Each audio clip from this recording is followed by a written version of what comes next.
Hi everyone and welcome to the last module, Module 8. In Module 8 we'll be talking about a resume.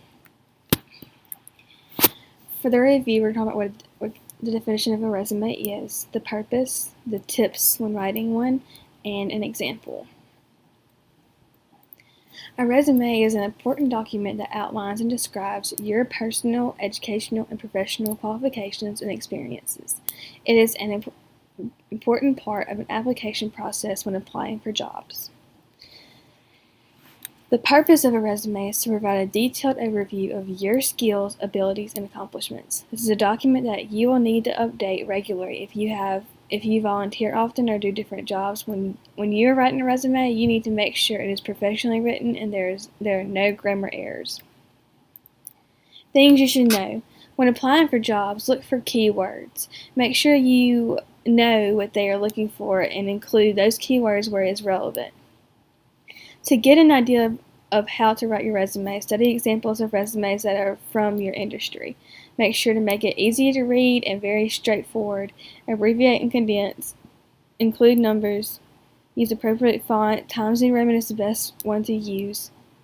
12-point font is a good size font. Put your most important information first. It is important to keep your resume as brief as possible. The important information would be your experience, achievement, and education skills. Make sure you use power words like example for achieved, earned, completed, or accomplished. You want to include your most important achievements first. You want that to stand out the most. This would mean including your top 3 most important achievements. Only use subheadings for the sections you need, such as you would include subheadings for your work experience, your volunteer experience, your education, and your extracurricular activities. When you're doing your resume in Microsoft Word, make sure you're using the appropriate margins for your resume. It should be 1-inch margins and it should be single spaced. Make sure you proofread and edit.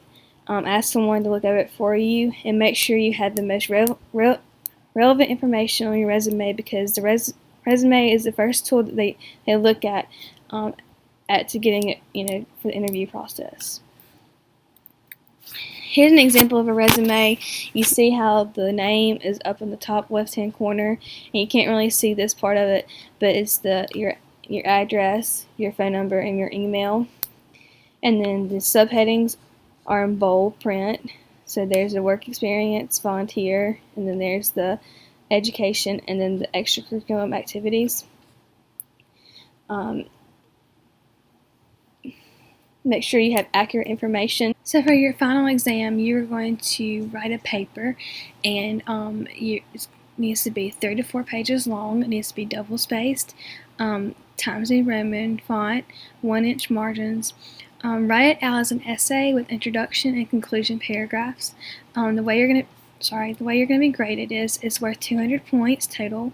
Your grade will be based off your level of detail, your use of examples, and depth of knowledge. Your assignment objectives: you need to practice your written communication skills, reflect on your growth through the completion of various assessments and assignments over the course of the class. You need to identify what you've learned from this course, including your strengths and remaining areas for improvement at the end of the class. This is the in-depth description.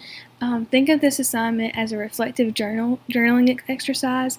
I like for you to think back at your self-knowledge at the very beginning of the class, your journey through the class, and what the series of self-assessments have revealed about you in areas of improvement. As a result of the self-assessments, your ultimate goal is to write about how you changed in growth over the course of this term.